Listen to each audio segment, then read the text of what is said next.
guess maybe I'm trying to shift the lens in a really dramatic fashion, where you've laid out our historiography, right? Right. And one conversation in something that we've recorded once, but we're going to re-record again and present later, the story of Joseph Ingraham. Yeah. In the Pacific Northwest, you had this just really wonderful story of how history is told, of how we're looking at it from the shore, all these boats coming in, right?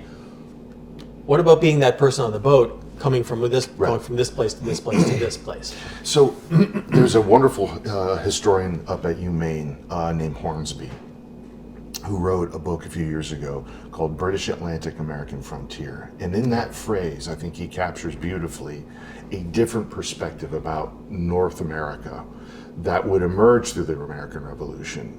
His argument is that from a British perspective, North America was the frontier of a maritime empire.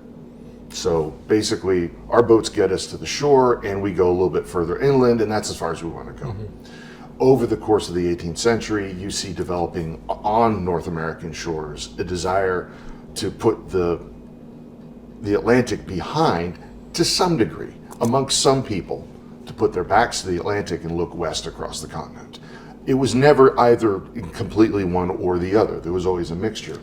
But there was he makes the argument that this is an important way to understand the difference in perspectives. And I think there's something to that. And except for the most salty of mariners, most people, once they get to shore, are happy enough to get off that boat.